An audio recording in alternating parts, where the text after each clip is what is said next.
मित्रांनो, मी आहे राम जिलेवार. तुमचे स्वागत आहे जिलेवार स्टडीवर. मागील व्हिडिओमध्ये मला वाटते आपण आपला पेज नंबर 44 वरील जो तिसरा क्वेश्चन, चौथा क्वेश्चन, 3 ते 6 क्वेश्चन हे व्यवस्थित आपण संपवलेत.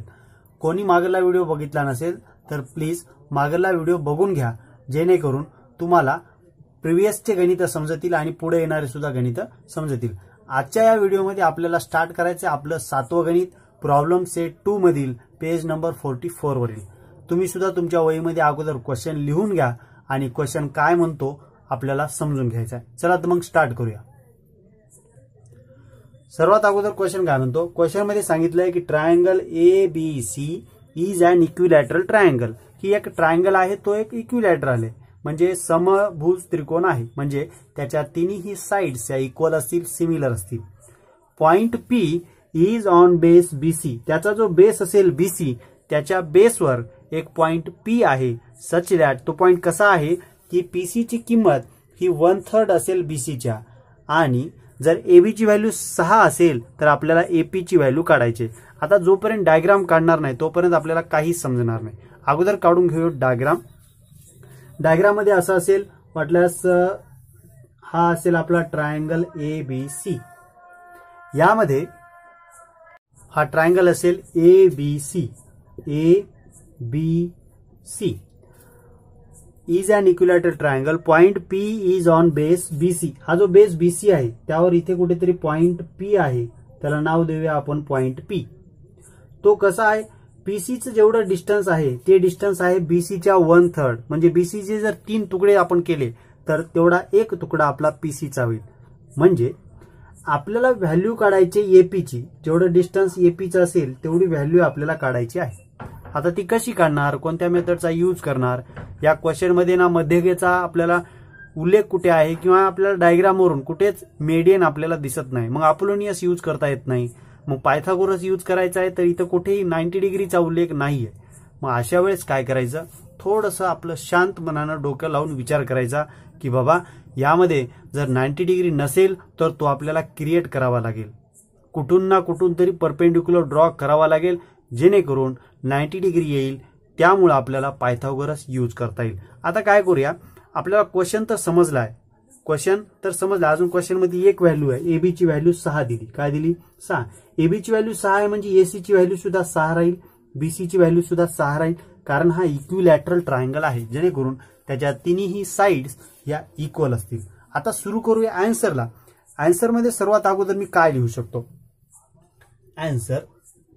आता इथे कुठेही परपेंडिक्युलर नाहीये, तो परपेंडिक्युलर क्रिएट करायचा आहे.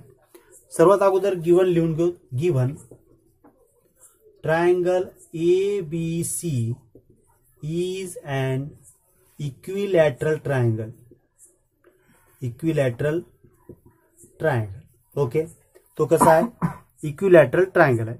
मग पुढं तर जो इक्विलॅटरल ट्रायंगल असेल तर त्याच्या साइड हे आपण इक्वल घेऊ शकतो. Therefore AB is equals to, दुसरी side BC is equals to AB BC, आणि तिसरी side AC is equals to 6 centimetre. हे कसं आहे, गिवन आहे. आपण मनाने घेतलो का? नाही, जे क्वेश्चन मध्ये दिलंय ते आपण व्यवस्थित लिहिलं. आता पुढं जर ते पार्ट गिवन असतील आणि अजून आहे point P is on base BC. Point P is on base, कोणता बेस आहे? BC. BC वर कसा आहे तो पॉइंट आपला ठेवलेला आहे. जर तो पॉइंट P BC वर असेल तर पॉइंट B, पॉइंट P आणि पॉइंट C हे एकाच लाईन मध्ये असतील, म्हणून आपल्याला लिहिता येते therefore B, P and C are linear point. हे एकाच रेषेवर आहे. आता हे सगळं गिवन वरून आपल्याला समजलं. अजून जर आपला ट्रायंगल हा इक्विलॅटरल असेल तर त्याचे तिन्ही अँगल आपल्याला 60 डिग्री घेता येतात. म्हणून आपल्याला जे जे सुचायलंय, जे मला आठवायलंय की इक्विलॅटरल ट्रायंगल बद्दल मला काय माहित आहे तेवढं सगळं लिहून घेणार आहे. का बरं? कारण याचा यूज आपल्याला करायचा आहे. म्हणून therefore angle A is equals to angle B is equals to angle C is equals to 60 degree. याला कारण देऊ शकता, याला कारण देता येते अँगल्स ऑफ इक्विलॅटरल ट्रायंगल. काय लिहिता येते? अँगल्स ऑफ अँगल्स ऑफ, मी इकडे जागा ठेवणार आहे कारण आपला क्वेश्चन थोडासा मोठा असेल. Angles of equilateral triangle. ठीक, हे झालं त्याचं व्यवस्थित कारण. आता या पुढं हे अँगल्स भेटले, सर्व काय भेटलं. आता आपण ड्रॉ करूया एक परपेंडिक्युलर, जेणेकरून आपल्याला पायथागोरस यूज करता येईल. मी लिहू शकतो नाऊ ड्रॉ ए वरून एक पॉइंट आपल्याला ड्रॉ करायचा. समजा टी या ठिकाणी आपण परपेंडिक्युलर ड्रॉ करणार आहोत. असा असेल आपला परपेंडिक्युलर, जेणेकरून हा अँगल काय असेल 90 डिग्री तयार होईल.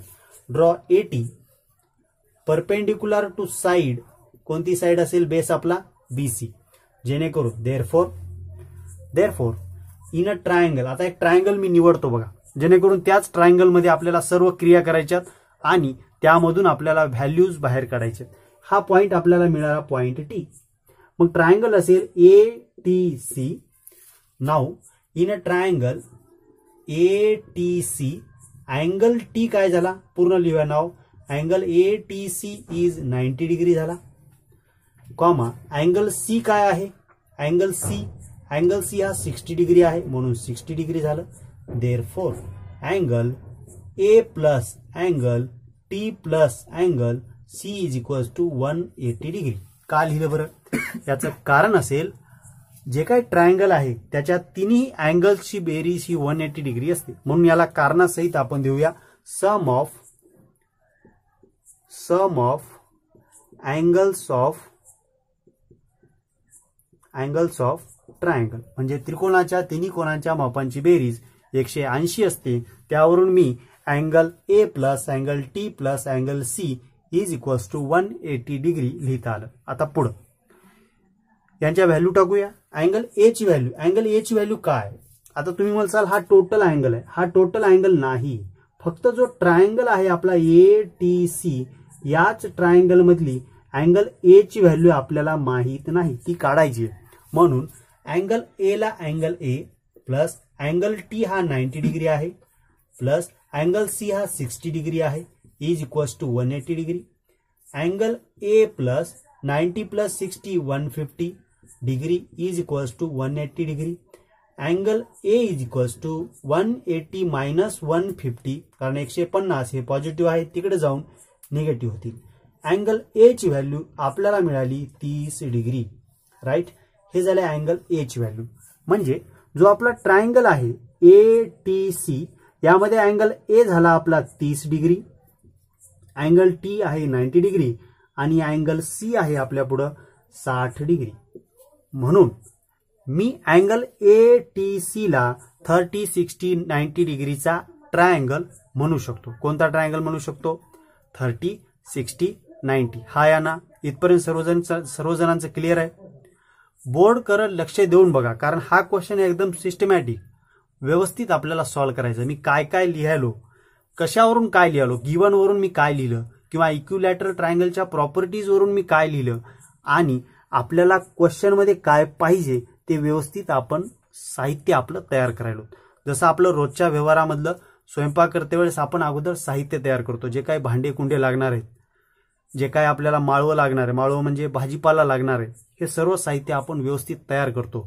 नंतर आपण आपलं जे काय आपल्याला खाद्यपदार्थ बनवायचा आहे ते आपण सोडून घेऊ शकतो. जेवायला जे काही बनवायचं ते आपण शिजवून घेऊ शकतो. ओके, आता हे झाले अँगल A ची व्हॅल्यू.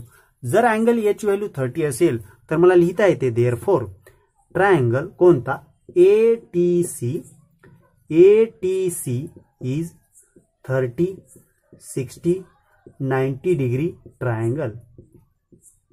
राईट, आणि एकदा का आपल्याला 30, 60, 90 डिग्री ट्रायंगल मिळाला तर त्याच्या प्रॉपर्टीचा यूज करायला कोणी नको म्हणणार आहे का, कोणीच नाही, कारण तो ट्रायंगल 30, 60, 90 डिग्री झाला. आता तो ट्रायंगल कोणता ATC हा 30, 60, 90 डिग्री असेल आणि AC ची व्हॅल्यू काय बरं, AC ची व्हॅल्यू 6 सेंटीमीटर आहे. हा हायपोटेनियस आहे 6 सेंटीमीटर, आणि AT ही हाईट आहे आणि TC ही बेस आहे. आता मला सांगा 60 अंशाच्या पुढची बाजू आहे AT आणि तिचा हायपोटेनियस आहे 6 सेंटीमीटर. तर मी लिहू शकतो therefore AT is equals to √3/2 times of AC. याचं कारण मला देता येते. कारण आहे side opposite to 60 degree. Side opposite to 60 degree. याला कारण देऊ साइड अपोजिट टू 60 डिग्री. कारणासहित द्यायचं. आता AC ची व्हॅल्यू आहे आपल्या पुढे. AC is equals to 6 centimetre. Therefore AT is equals to √3/2 times of 6 is equals to 2 1 जा 2 2 3 जा 6. Therefore value remains 3√3.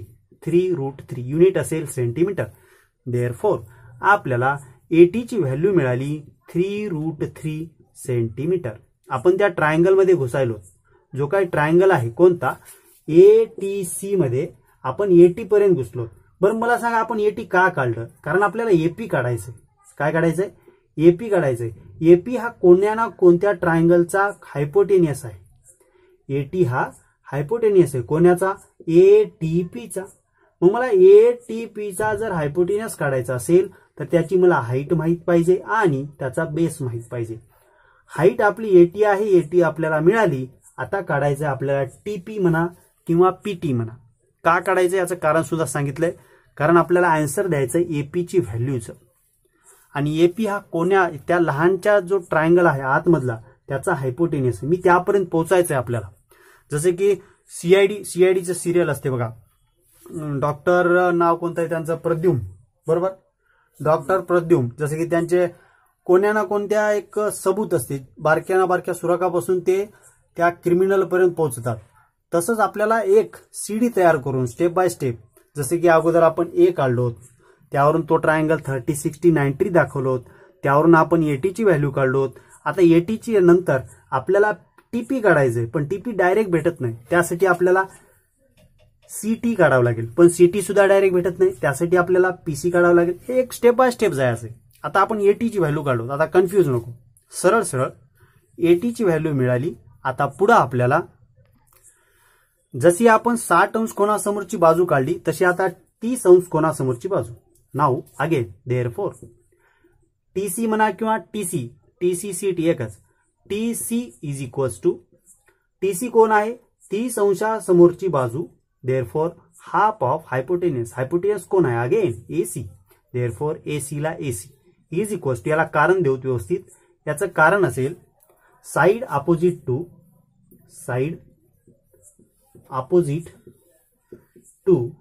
30 degree. Side opposite to 30 degree. नाव 1/2 AC ची व्हॅल्यू आहे 6 is equals to 3. Therefore TC ची value आपल्याला मिळाली 3 centimetre. काय मिळाली TC ची व्हॅल्यू 3 सेंटीमीटर आपल्याला मिळाली. पण पूर्ण TC ची व्हॅल्यू आपल्या कामाची आहे का नाही. आपल्याला फक्त हा बारकावाला TP पाहिजे. काय पाहिजे मी ज्याला डार्क करायलो ते आपल्याला TP पाहिजे. कारण तो आपल्या मेन ट्रायंगलचा कोण आहे बेस आहे. आता टोटल TC मिळाला त्यापैकी आपल्याला TP पाहिजे. म्हणजे या TC आणि PC चे रिलेशन आपल्याला काहीतरी पाहिजे. आणि तेच रिलेशन आपल्याला क्वेश्चन मध्ये गिवन आहे की सर PC ची ही काय किंमत आहे. Yes or no. PC ची काय किंमत आहे ती 1/3 आहे BC च्या. याचा काय यूज होते का सर तुम्हाला ते बघा. असं क्वेश्चन मला सांगायला. तर मी काय लिहू शकतो बट TC ची व्हॅल्यू आपल्याला मिळाली. पण आता TC मिळाल्याच्या नंतर हे पूर्ण झाला TC. आपल्याला पाहिजे इथला TP. TP ची जर व्हॅल्यू मिळायची असेल तर हे PC ची व्हॅल्यू आपल्याला कट करावी लागेल. कशामधून टोटल TC मधून. मग PC चे रिलेशन आपल्याला गिवन आहे. PC चे रिलेशन आपल्याला गिवन आहे. याचा काय यूज होतो का सर तुम्हाला बघा आमच्याकडे ते एक्स्ट्रा पडून आहे असं क्वेश्चन मला सांगितलं. मग PCचं जर रिलेशन मला यूज करायचं असेल तर BC ची व्हॅल्यू आपल्याकडे आहे. आन्सर मध्ये आपण काढून ठेवले BC ची व्हॅल्यू 6 सेंटीमीटर. म्हणून देअरफॉर वाटल्यास मी ते लिहू शकतो but PC is equals to 1/3 times of BC is equals to. BC ची व्हॅल्यू पुट आउट करता येते. 1/3 ऑफ BC ची व्हॅल्यू आहे 6 इज इक्वल्स टू 3 1 जा 3 3 2 जा 6. Therefore PC is equals to 2. Therefore PC is equals to 2 centimetre unit सहित आपल्याला लिहायचं. ही झाली PC ची व्हॅल्यू. कशाची व्हॅल्यू PC ची व्हॅल्यू. आता पीसीची व्हॅल्यू मला मिळाली आहे 2. काय मिळाली? 2 ला 2. आपल्याला कोणाची व्हॅल्यू पाहिजे? टीपीची व्हॅल्यू पाहिजे. टीपीची व्हॅल्यू पाहिजे. पण हे सर्व कसे आहेत? लिनियर आहेत. But B linear to T, B linear to P, linear to C, हे सर्व पॉइंट एका रेषेत आहेत. म्हणून टीपीची जर व्हॅल्यू मला काढायची असेल, तर टीसी मधून मला पीसी मायनस करावा लागेल. म्हणून मी लिहू शकतो TC minus PC is equals to, टीसीची व्हॅल्यू आपल्याकडे आहे 3 म्हणून 3 ला 3, पीसीची व्हॅल्यू आपल्याकडे आहे 2 म्हणून -2 इज इक्वल्स टू 1, आणि आपल्याला मिळाली आपली छोटीशी value TP is equals to 1 centimetre. काय मिळाली? 1 सेंटीमीटर. म्हणजे ही व्हॅल्यू आहे आपल्या पुढे 1. आता गणित खूप डीप मध्ये गेलंय. आपली जी सीआयडीची जी केस आहे खूप मध्ये गुंतागुंतीची झाली. पण टेन्शन घ्यायचं नाही. आपल्याकडे दया म्हणून कोण दयाच असतो? दया असतो तो एकदम दरवाजाला लात मारूनच तो दरवाजाच मोडून टाकतो. तसंच आपल्या पुढे पायथागोरस सुद्धा आहेत. ते पायथागोरस सांगतात, आता गुरुजी जास्त डोक्याला ताण घेऊ नका. तुम्हाला टीपी मिळाला, यस सर. तुम्हाला एटी मिळाला, एटीची व्हॅल्यू आपण काढून ठेवली आहे, यस सर. एटी मिळाला, टीपी मिळाला, आणि हा जर अँगल 90 डिग्री असेल तर एपी कोण होऊन जाईल? हायपोटेनियस होऊन जाईल. आणि एपीची व्हॅल्यू आपल्याला काढता येते बाय युजिंग पायथागोरस थेरम. बरोबर का नाही? मी जे काय बोलालो तुमच्या मोबाईल मधून तुम्हाला समजाले का नाही? समजत असेल, कारण व्यवस्थित चाललंय, आपण कुठेही गडबड केलेली नाहीये. आता मला काय करायचं, हा डावा पार्ट मिटवून घ्यायचा आहे. तुम्ही याची स्क्रीनशॉट घ्या, वहीमध्ये नोट करून घ्या, व्हिडिओ थांबवा, लिहून घ्या. ओके. आता मी काय करतो, आपल्याला इकडे लिहायचं आहे, हा पार्ट मी मिटवून घेतो, जेणेकरून पुढचं गणित आपल्याला इथं सॉल्व्ह करता येईल. ओके. हा झाला पार्ट आपला मिटवणं, आणि आपल्याला यूज करायचा आहे Pythagoras theorem. Therefore now in triangle, आता कोणता ट्रायंगल? छोटावाला triangle ATP. In triangle ATP angle T is 90 degree, comma AT ची व्हॅल्यू आपण काय काढली होती ते? 3√3 सेंटीमीटर, 3√3 सेंटीमीटर. आणि त्याचा बेस TP ची व्हॅल्यू आहे 1 centimetre. TP is equals to 1 centimetre. Therefore by using which theorem? Pythagoras theorem. Yes or no? Yes. Pythagoras theorem. Hypotenuse कोण आहे? AP square is equals to height आहे AT square आणि base आहे TP square. दोघांच्या value टाकल्या. AT ची value 3√3 of square plus TP ची value 1 square as it is. हे सर्व व्हॅल्यू आपण व्यवस्थित टाकल्या. आता स्क्वेअरिंग करायचे, दोघांचे आपल्याला स्क्वेअर घ्यायचे. सुरुवातीला आपल्याला 3चा वर्ग 9 घेता येतो, गुणिले वर्गमुळात 3चा वर्ग 3च येऊन जातील, प्लस 1चा वर्ग 1च, इज इक्वल्स टू 9 त्रिक 27 प्लस 1 बरोबर होऊन जातील 28. ही झाली AP स्क्वेअरची व्हॅल्यू. कोणाची value? AP square is equals to 28. But we want to value of only AP. Therefore we should require to square root of AP. काय बोललो? आपल्याला व्हॅल्यू पाहिजे AP ची, म्हणून आपल्याला AP स्क्वेअरचं स्क्वेअर रूट घ्यायचं. म्हणून AP is equals to in square root of 28 is equals to, आता 28 चे आपल्याला 2 तुकडे पाडायचे, जेणेकरून कोणाचा तरी एकाचं वर्गमूळ आपल्याला निघून जाईल. काय होईल? 7 चौक 28 येऊ शकतात. काय येऊ शकतात? 7 चौक 28. म्हणून मी लिहू शकतो 7 गुणिले 4, 4चं वर्गमूळ बाहेर निघाल 2, वर्गमुळात राहतील 7. ही झाली AP ची व्हॅल्यू. युनिट आहे सेंटीमीटर, आणि हेच आपलं फायनल आन्सर सुद्धा आहे. काय आहे? AP ची व्हॅल्यू काढायला सांगितली, आपण AP ची व्हॅल्यू 2 वर्गमुळात 7 अशी दाखवली. असा क्वेश्चन तुमच्या एक्झाम मध्ये कमीत कमी 4 मार्काला येतो. एकदम सिस्टमॅटिक. जे गिव्हन्स व्हॅल्यूज आहेत त्याचा भरपूर यूज करायचा आहे. आपल्याला काय माहिती आहे, इक्विलॅटरल ट्रायंगलची काय माहिती आहे, त्याचा सुद्धा भरपूर यूज करायचा आहे, आणि हा क्वेश्चन आपल्याला सॉल्व्ह करता येतो. ठीक आहे. हा झाला आपला 7वा क्वेश्चन. कदाचित हे स्टारवालं गणित आहे. कोणतं गणित आहे? स्टारवालं गणित आहे. मी अगोदर सांगितलं होतं एखादा क्वेश्चन स्टार का असतो, कारण त्या क्वेश्चनमध्ये असं काही ना काहीतरी लपलेलं असते, काही ना काहीतरी नवीन माहिती असते, जेणेकरून त्या माहितीची गरज विद्यार्थ्याला असते. म्हणून याच गणिताला बोर्ड काय करते? स्टार देते. आणि असे गणित सोडवायला सुद्धा खूप मजा येते. एखादा तुम्ही जर कुठे बसला असाल, बोर होत असाल आणि तुम्हाला हे गणित आठवलं तर ते गणित सर एका कोऱ्या पेजवर लिहून काढायचं, जेणेकरून तुम्हाला सुद्धा खूप मजा येईल आणि तुमचा अभ्यास सुद्धा होईल. आता हे झालं 7वं गणित. लगेच बघायचं आपल्याला 8वं गणित काय करते. चला तर मग सुरुवात करूया 8व्या गणिताला. असा आपला 8 नंबरचा क्वेश्चन. काय म्हणतो 8 नंबरचा क्वेश्चन? एकदम सोपा क्वेश्चन आहे आणि एकदम छोटा क्वेश्चन आहे. या क्वेश्चनमध्ये असं सांगितलं की sir, from the information given in the figure prove that PM is equals to PN is equals to √3 times of A. म्हणजे काय सर?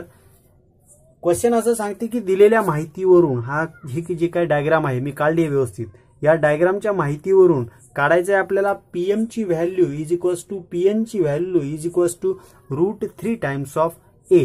PM कुठे आहे? हा PM. PN कुठे आहे? हा PN. ह्या दोन्ही साईड एकाच मापाच्या आहेत असं सांगायचे आणि त्यातल्या त्यात त्या √3A आहेत असं आपल्याला काढायचे. आता डायग्रामवरून आपण काय डोकं लावू शकतो? सर्वात अगोदर तर सर काय करू, जास्त न बोलता आपण गिव्हन्स व्हॅल्यू लिहून घेऊ. आन्सरला सुरुवात करायची. आन्सर मध्ये मी लिहिणार गिव्हन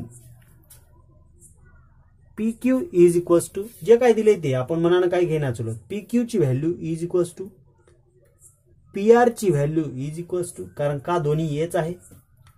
MQ ची व्हॅल्यू इज इक्वल्स टू येच आहे.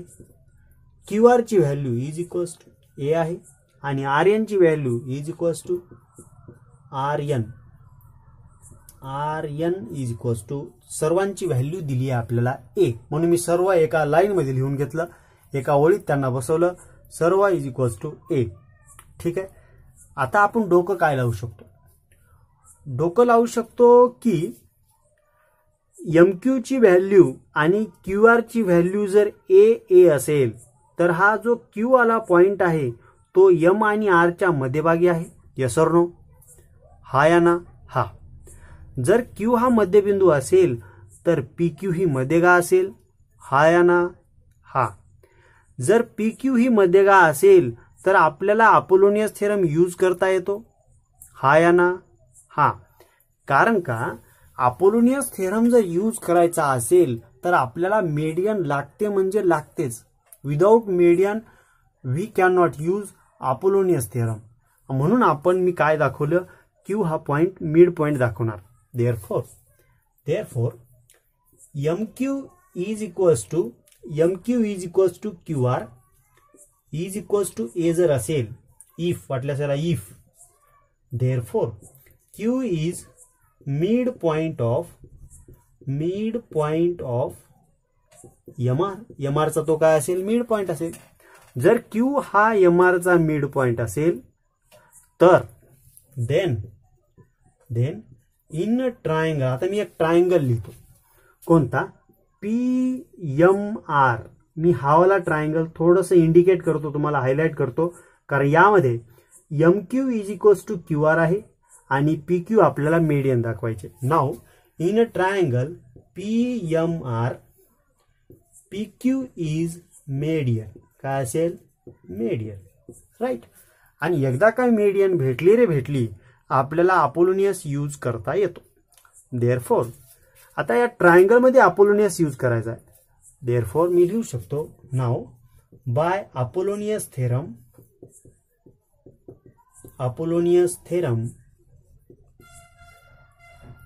PM square plus PR square. Apollonius theorem काय म्हणतो? साइडच्या स्क्वेअरची बेरीज PM square plus PR square is equals to 2 times of median square. Median आहे PQ, त्याची दुप्पट 2 times of PQ square plus त्या मीडियननं त्या बेसचे जे 2 तुकडे पाळलेत त्यापैकी एक तुकडा MQ चा स्क्वेअर आणि त्याची दुप्पट 2 टाइम्स ऑफ MQ स्क्वेअर. आता आपल्याला व्हॅल्यू पुट आउट करायच्यात. बस एवढंच काम आपल्या पुढे आहे. राईट. PM स्क्वेअर मध्ये पीएम ची व्हॅल्यू आपण टाकू शकत नाही कारण ती आपल्याला काढायची आहे. P R square, P R जी की व्हॅल्यू गिवन आहे ए म्हणून a square 2 times of P Q square, P Q ची व्हॅल्यू सुद्धा गिवन आहे ए म्हणून a square plus 2 times of M Q square, M Q कुठे आहे, एम क्यू ची व्हॅल्यू सुद्धा गिवन आहे ए म्हणून a square. P M square plus a square is equals to 2a चा वर्ग आणि 2a चा वर्ग मिळून झाले 4a चा वर्ग. पीएम चा स्क्वेअर मला काढायचा आहे 4a चा स्क्वेअर, 1a चा स्क्वेअर तिकडे जाऊन मायनस 1a चा स्क्वेअर मिळून झाले 3a square is value of PM square.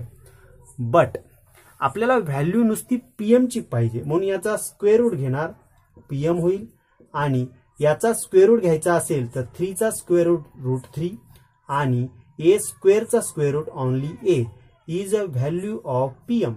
काय झाली, ही व्हॅल्यू झाली पीएम ची आणि इथेच आपला आन्सर सुद्धा संपते. तुम्ही मग सर असं अर्धवट गणित कसं सांगायला, पीएम ची व्हॅल्यू काढल्यात पीएम ची व्हॅल्यू काढा की, तसं नाहीये.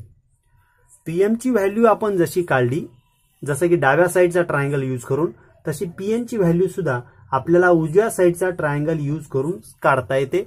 आणि ही जशाच तशी मेथड रिपीट करण्यापेक्षा मी एक शब्द लिहू शकतो similarly, similarly we can prove pn is equals to root 3 times of a. Therefore, pm is equals to pn is equals to root 3a असा आपण प्रूफ मध्ये फायनली लिहू शकतो. राईट, हा झाला आपला पेज नंबर 45 वरील 8वा क्वेश्चन. एकदम सिस्टमॅटिक क्वेश्चन आहे. तुम्हाला हे सर्व क्वेश्चन समजत असेल तर प्लीज लाईक करायला विसरू नका. याच्यानंतर आपल्याला घ्यायचा आहे 9वा क्वेश्चन काय म्हणतो. चला तर मग सुरुवात करूया आपण आपल्या 9व्या क्वेश्चनला. आणि असा आहे आपला 9वा क्वेश्चन. 9वा क्वेश्चन एकदम थेरॉटिकल आहे. यामध्ये आपल्याला ना व्हॅल्यूज दिल्या आहेत ना सरळ सरळ सांगितलंय की एक पॅरलोग्राम आहे आणि त्याचा जो स्क्वेअरिंगचा आहे काय म्हणते ते अगोदर क्वेश्चन बघून घेऊ नंतर बोलूया. क्वेश्चन काय म्हणतो, prove that the sum of squares of diagonals of parallelogram. आता पॅरलोग्राम जसा शब्द ऐकला की तसा एक तुम्हाला एक, मला तर बघा एक खाण्याचा पदार्थ आवडतो तो आहे शंकरपाळे. आता शंकरपाळे कसे असतात, जसं की तुम्ही सहलीला जाते वेळेस घेऊन जातो, कसं समजा कुठे कोणी देवाला जात असेल, कोणी बालाजीला जात असेल, कोणी शिर्डीला जात असेल तर त्याला एक शंकरपाळे तयार करून देतात. आता ते शंकरपाळ्याची साईज कशी असते, सर्वात अगोदर ते काहीतरी खाण्याच्या जे काही बनवतात त्याचं पीठ असते त्याचा एक सर्कल बनवतात. त्या सर्कलमध्ये चमच्यानं अशा आडव्या रेषा ड्रॉ केल्या जातात आणि त्यांच्यावर पुन्हा क्रॉसमध्ये दुसऱ्या एक रेषा ड्रॉ केल्या जातात जेणेकरून जो मध्ये पार्ट तयार होणार आहे, राईट, हा जो पार्ट तयार होणार आहे तो पार्ट आपल्या डायग्राम सारखा असेल, म्हणजे आपला जो पॅरलोग्राम असेल तो सेम शंकरपाळ्यासारखा असेल. म्हणजे काय हो सर, तुम्हाला नेहमी गणित सुचले की खायचंच काय आठवते का, तसं काही नाही. हेच उदाहरण मला जेव्हा मी स्वतः 10वीला होतो तेव्हा आमच्या सरांनी सांगितलं होतं आणि तेव्हापासून जेव्हा जेव्हा पॅरलोग्राम म्हणा किंवा समांतरभुज चौकोन हा शब्द ऐकू येतो किंवा वाचवतो तेव्हा हेच उदाहरण शंकरपाळ्याचं उदाहरण मला ॲज इट इज आठवते. तुम्ही सुद्धा हेच प्रॉपर्टी हेच आठवून ठेवायचं. आता हे झालं उदाहरण, हे लक्षात कसं ठेवायचं, याच्या प्रॉपर्टीज कशा असतात. पॅरलोग्रामच्या प्रॉपर्टीज जर सांगायच्या झाल्या तर पॅरलोग्रामच्या अपोजिट साइड्स ह्या इक्वल असतील. आता जास्त न बोलता काय करूत आपण आपल्या आन्सरला सुरुवात करू. आन्सर मध्ये अगोदर तर आपण आपल्या डायग्रामला नाव देऊ. मी लिहिणार कन्सिडर क्वाड्रिलॅटरल, याला नाव देऊ ABCD इज अन पॅरलोग्राम. काय असेल, इज अन पॅरलोग्राम. नाव आहे याचं ABC आणि हा पॉइंट आहे D. Is an parallelogram. Its diagonal सुद्धा आहे. इट्स डायगोनल्स कोणते, AC आणि BD. AC and BD bisect each other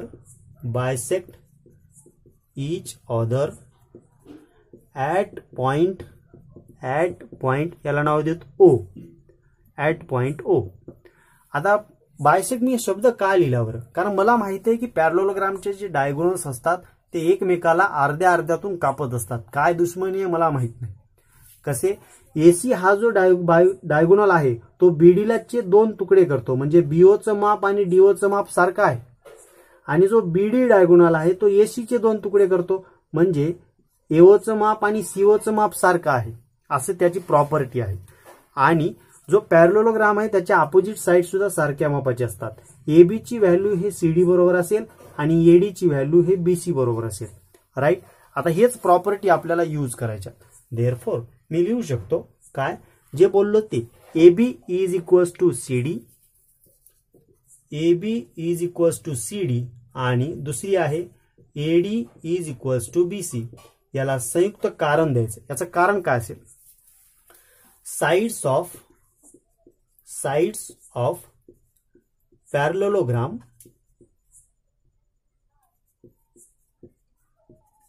R किंवा अपोजिट साइड, सॉरी इथं चुकलं, इथं लिहू शकतो अपोजिट साइड्स ऑफ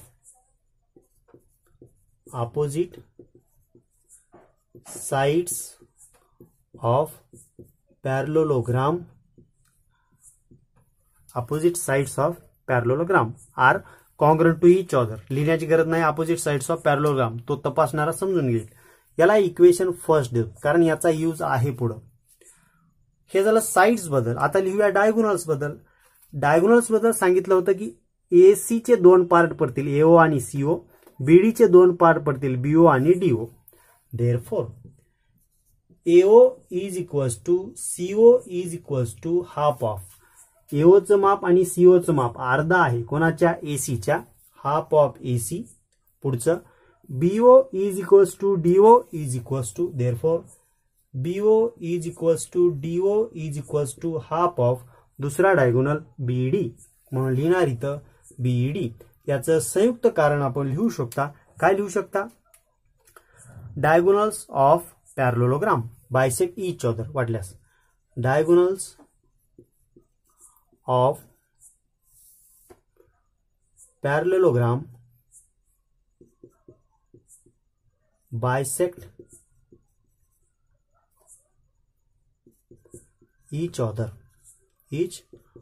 तुम्ही मात्र व्यवस्थित लिहायचं आहे. मला थोडी जागा कमी असल्यामुळं मी होईल तेवढं कंप्रेस करून लिहायचा प्रयत्न करतो. राईट. हे झालं दुसरं इक्वेशन. पहिलं इक्वेशन साइडवरून लिहिलं, दुसरं इक्वेशन त्याच्या डायगोनल वरून लिहिलं. आता हे झालं त्याच्या प्रॉपर्टीज. पण आपल्याला मेन मुद्दा काय, आपल्याला काय काम काय आहे त्याचं, आपल्याला काम असं आहे की या डायग्राम मध्ये एकतर आपल्याला पायथागोरस लागू करायचा आहे किंवा अपोलोनियस लागू करायचा आहे, दोघापैकी एक.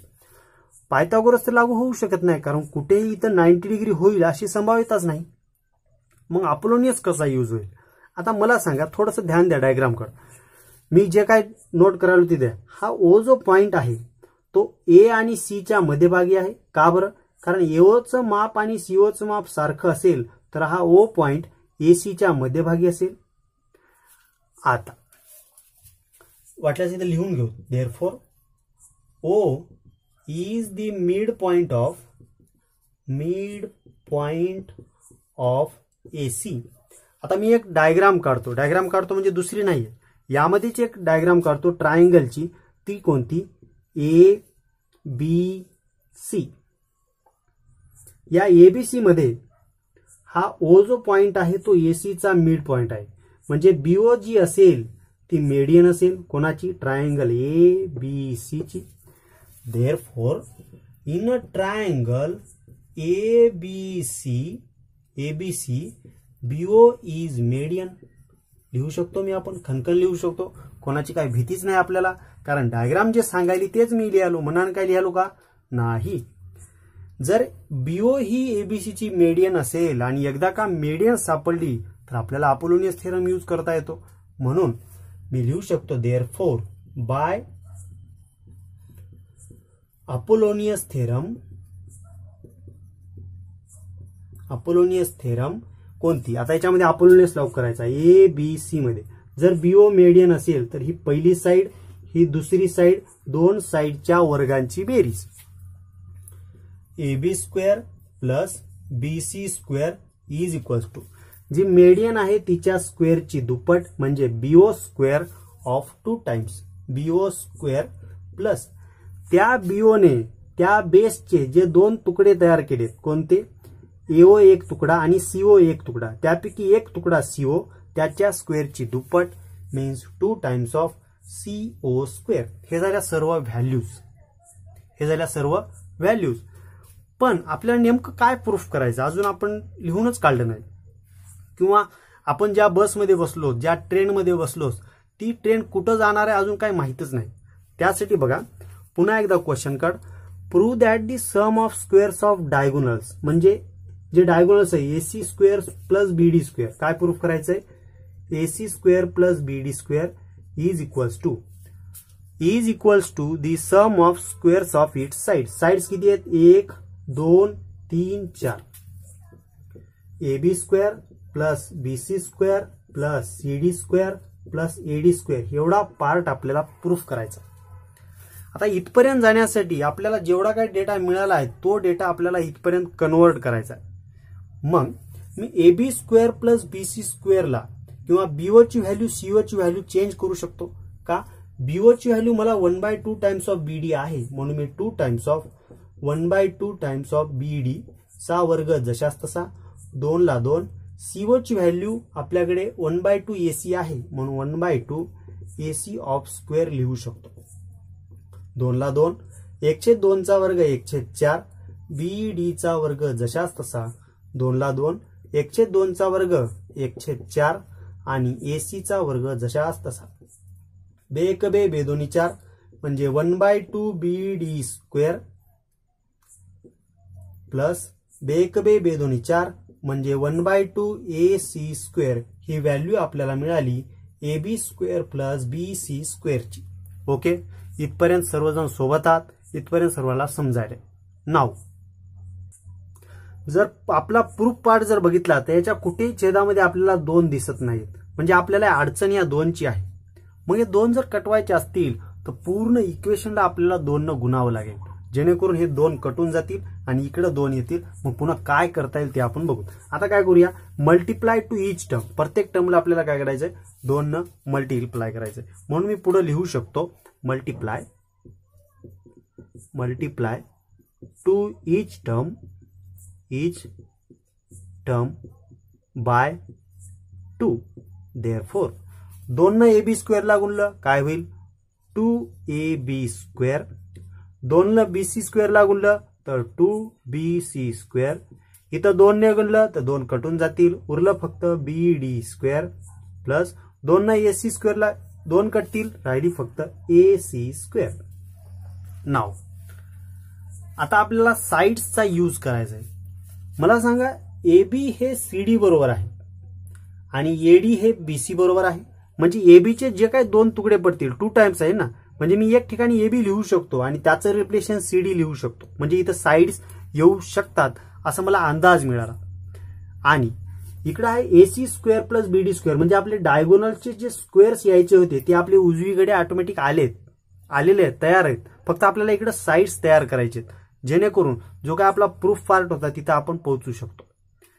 आता मी 2 टाइम्स ऑफ एबी स्क्वेअरला मी एक वेळेस एबी स्क्वेअर प्लस दुसऱ्या वेळेस एबी स्क्वेअर लिहू शकतो, प्लस मी 2 टाइम्स ऑफ बीसी स्क्वेअरला एक वेळेस बीसी स्क्वेअर आणि पुन्हा एकदा बीसी स्क्वेअर लिहू शकतो, आणि उजवीकडे तर बीडी स्क्वेअर प्लस एसी स्क्वेअर आहेच.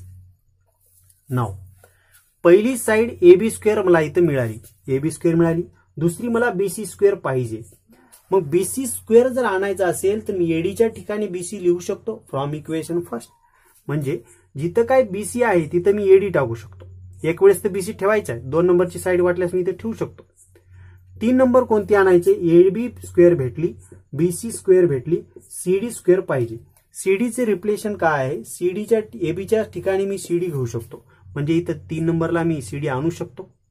आणि एडी पाहिजे, चौथी साइड मी एडी काय म्हणून घेऊ शकतो, जिथं बीसी आहे तिथं मी एडी घेऊ शकतो, म्हणजे चौथी साइड इथं येऊ शकते. आता फक्त रिप्लेशन देत जायचं. पहिले एबी स्क्वेअरला मी एबी स्क्वेअर घेऊ शकतो, दुसऱ्या एबी स्क्वेअरच्या ठिकाणी त्याचं रिप्लेशन सीडी स्क्वेअर, म्हणून मी सीडी स्क्वेअर.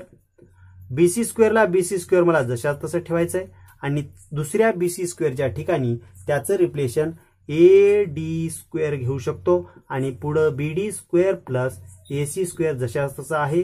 याला कारण द्यायचंय फ्रॉम फर्स्ट. मनाने घेतलं का? नाही, फ्रॉम फर्स्ट. आता मात्र फक्त व्यवस्थित लिहू.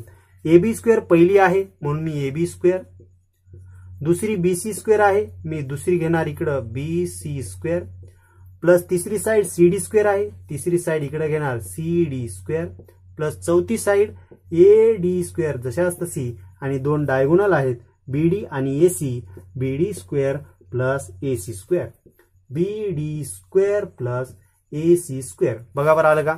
Prove that the sum of squares of diagonals. Sum of squares of diagonals आहेत हे बरोबर येत आहेत. कोणाच्या? ज्या चार साइड आहेत. कोणती? AB म्हणून AB स्क्वेअर, दुसरी BC म्हणून BC स्क्वेअर, तिसरी CD म्हणून CD स्क्वेअर, आणि चौथी AD म्हणून तिचा स्क्वेअर AD स्क्वेअर. म्हणजे मी लिहू शकतो प्रूव्ह दॅट. Hence prove. काय लिहू शकतो? Hence prove. अशा प्रकारे हा आपला झाला 9वा क्वेश्चन. एकदम व्यवस्थित आपण सॉल्व्ह केला. थोड्याफार चुका झाल्या असतील तर तुम्ही ते नोट करून घ्या, कारण चुका तर कुठे झालेल्या नाहीत असं मला वाटते. फक्त थोडासा लेंदी झाला असेल, कारण का सर्वांना समजेल असं सांगायचंय. असं नाही की ज्याला गणित जमते किंवा बऱ्यापैकी गणितावर हात आहे त्यांना समजावा असा हेतू नाहीये. प्रत्येकाला समजावं, प्रत्येकापर्यंत मी बोललेलं पोहोचावं या हेतून थोडंसं लॉंग मेथडनं सांगावं लागते.